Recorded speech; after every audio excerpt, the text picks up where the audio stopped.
পাকিস্তানের নেয়া এক পদক্ষেপে আকাশে বিপদে পড়েছে ভারত। কাশ্মীরের পেহেলগাঁওয়ে সন্ত্রাসী হামলার জেরে পাকিস্তানকে নাস্তানাবুদ করতে চেয়েছিল নয়াদিল্লি, কিন্তু পাকিস্তানও ছেড়ে কথা কইছে না।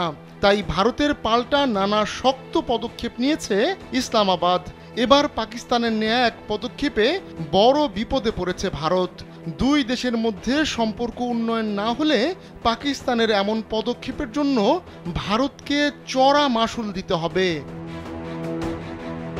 কূটনৈতিক সম্পর্ক আগে থেকেই নড়বড়ে ছিল ভারত পাকিস্তানের, নতুন করে যোগ হয়েছে পেহেলগাঁওয়ের ঘটনা।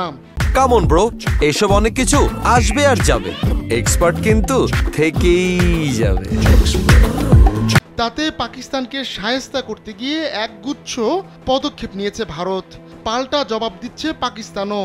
ভারতীয় নাগরিকদের জন্য ভিসা বাতিল, বাণিজ্য স্থগিত, ভারতীয় উড়োজাহাজের জন্য আকাশসীমা বন্ধ সহ বেশ কয়েকটি পাল্টা পদক্ষেপের ঘোষণা দিয়েছে ইসলামাবাদ। পাকিস্তানের এমন আকস্মিক ঘোষণায় ভারতের আন্তর্জাতিক ফ্লাইটে বড় পরিবর্তন আসতে পারে। পাকিস্তানের আকাশসীমা ব্যবহার করতে না পারলে যুক্তরাষ্ট্র, ইউরোপ ও মধ্যপ্রাচ্যের গন্তব্যের জন্য ভারতীয় ফ্লাইটগুলোকে বিকল্প দীর্ঘ পথ ব্যবহার করতে হতে পারে। যাত্রাপথ দীর্ঘ হয়ে গেলে বাড়তে পারে বিমানের টিকিটের দাম। বিশেষ করে আন্তর্জাতিক রুটে এই ভাড়া বৃদ্ধির সম্ভাবনা অনেক বলে শঙ্কা বিশ্লেষকদের।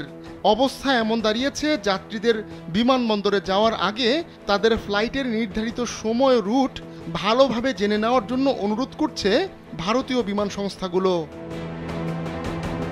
কাশ্মীরে হামলার সময় সৌদি আরবে রাষ্ট্রীয় সফরে ছিলেন ভারতের প্রধানমন্ত্রী নরেন্দ্র মোদী, কিন্তু হামলার খবর পেয়ে তড়িঘড়ি দেশে ফিরে আসেন তিনি।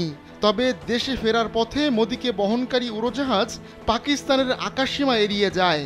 বিশ্লেষকদের ধারণা, এভাবে আকাশপথ এড়িয়ে যাওয়া নিরাপত্তা ঝুঁকি সম্পর্কে আগাম সতর্কতার ইঙ্গিত দেয়। এখন বাণিজ্যিক ফ্লাইটও যদি রুট পরিবর্তন করে তাহলে ভারতীয়দের পকেট খালি হয়ে যাবে। ভারত শাসিত কাশ্মীরের পেহেলগাঁওয়ে গেল মঙ্গলবার পর্যটকদের উপর বন্দুকধারীরা হামলা চালায়। এতে ২৬ জন নিহত হন। ওই হামলার জন্য পাকিস্তানকে দোষারোপ করছে ভারত। দেশটির গোয়েন্দাদের দাবি, পাকিস্তানের জড়িত থাকার মতো তথ্য প্রমাণ রয়েছে তাদের কাছে। অবশ্য ওই হামলার পরপরই এর দায় স্বীকার করে দ্য রেজিস্ট্যান্স ফ্রন্ট নামের অপেক্ষাকৃত কম পরিচিত একটি সংগঠন। ধারণা করা হয় এটি পাকিস্তান ভিত্তিক লস্করি তৈয়বার একটি শাখা। আহমদুল্লাহ শিকদার, কালবেলা।